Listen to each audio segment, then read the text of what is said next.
Ya, assalamualaikum warahmatullahi wabarakatuh. Waalaikumsalam. Nah, jadi di sini saya akan mempresentasikan tentang ilmu mantek seperti yang kemarin. Kemarin saya telah menjelaskan tentang lafaz ya, macam-macam lafaz. Nah, kemarin salah satu macam-macam lafaz itu ada kulli. Di sini saya akan memperinci tentang kulli. Nah, lafaz kulli dibagi menjadi tiga. Ada tamamul mahiyah, jazaul mahiyah, sama aradulil mahiyah. Nah, jadi sesuatu yang masuk ke dalam tamamul hamiyah yaitu ada satu nau, kemudian sesuatu yang masuk ke dalam jazaul mahiyah itu ada dua, fasl dan jenis, kemudian sesuatu yang masuk aradulil mahiyah itu ada dua, khas dan am. Nah, kemudian di sini saya akan menjelaskan tentang nau. Apa sih nau? Nau yaitu adalah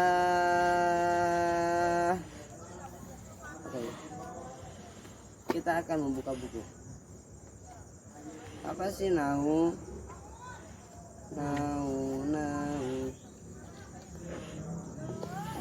Nau itu adalah istilah yang diungkapkan untuk sekumpulan individu-individu yang hakikatnya sama meskipun berbeda jumlahnya. Nah, jadi misalnya itu ada pertanyaan, apakah itu?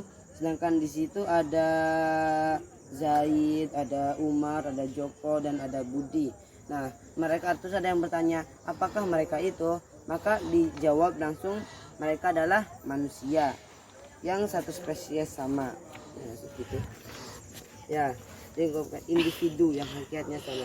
Nah, jadi manusia itu hakikatnya itu, ya, jadi kan tadi apa namanya? Siapa sih? Joko itu kan manusia, hakikatnya itu sama kayak Budi, sama kayak Umar, sama kayak Zaid. Nah, dan seterusnya.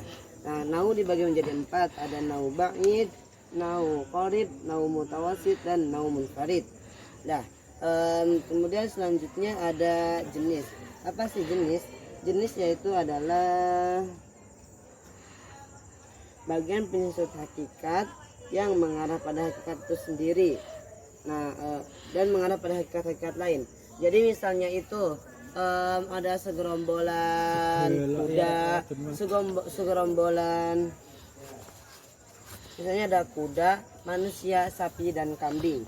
Nah, kemudian ditanya apakah itu, maka dijawabnya itu adalah hewan.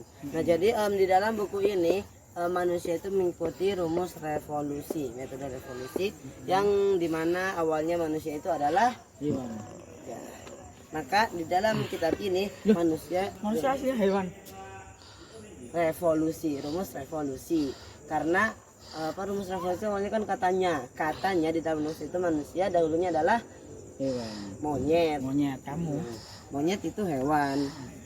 Itu menurut rumus revolusi, ya. Nah, jadi dan di kitab ini digolongkan bahwa manusia itu menjadi hewan. Nah, kemudian jenis dibagi jadi tiga, ada dibagi jadi dua, ada qarib dan ada ba'id. Ada qarib dan ada ba'id. Ada dibagi jadi tiga, ada qarib, ba'id, dan mutawasid. Kemudian lanjut ketiga ada fasl. Apa sih fasl? Fasl itu adalah bagian penyusun yang hakikatnya itu mengarah kepada hakikat yang lain, pada hakikat dan berfungsi untuk membedakan hakikat tersebut dengan hakikat yang lain. Nah, jadi misalnya itu apabila ada yang bertanya sesuatu apakah itu, sesuatu apakah. Nah, dan di situ ada apa? Manusia. Berarti di sini saya akan membacakan ini kan. Ya, awalnya presentasi, kemudian dibaca. Itu biar lebih rinci. Tiba ada salah kaprah. Rinci.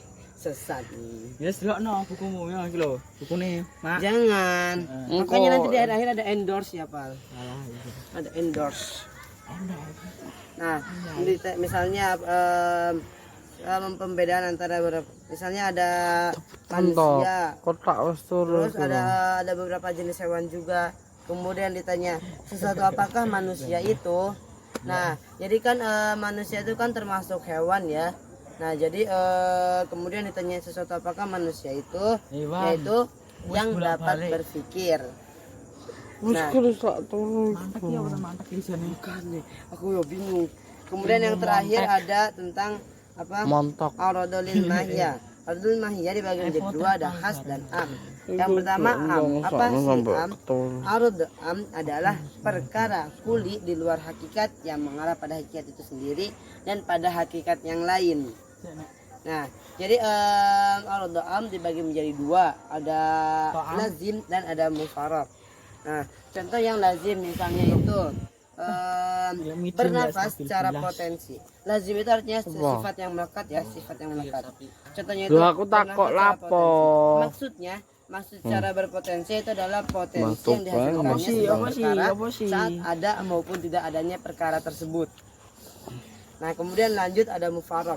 Mufarad itu adalah sifat yang tidak melekat atau yang bisa Cok, blok disebut ketok wadon. aktual. Contohnya itu bernafas. Karena sifat ini ditemukan hanya saat makhluk hidup bernafas, tidak saat menahan nafas atau berhenti sejenak dari bernafas. Nah, kemudian yang Sekian dari kedua saya. ada arad khas, saya terakhir. Yang terakhir ada arad khas, yaitu adalah perkara kuli di luar hakikat yang merupakan sifat khusus bagi hakikat tersebut. Nah, lafaz khas dijadikan jawaban atas pertanyaan sesuatu apakah sifatnya yang dilontarkan seseorang menghendaki pembedaan dalam aspek sifat membaca antara ulang sini. beberapa hakikat dalam satu jenis yang sama. Maka dijawab Mesti tertawa, mempengaruhi tertawa. ketok. No. Nah, jadi sekian saja dari saya. Apabila kurang paham bisa dibeli buku ini, Ilmu Mantik Sulam. Sulam al-Munawarat Ya, mantap. ya kan daripada nggak paham dari presentasiku, apalagi presentasimu. Guys, Aku paham. Ya kamu paham yang ngedenger gimana? Nah, jadi buku ini ditulis oleh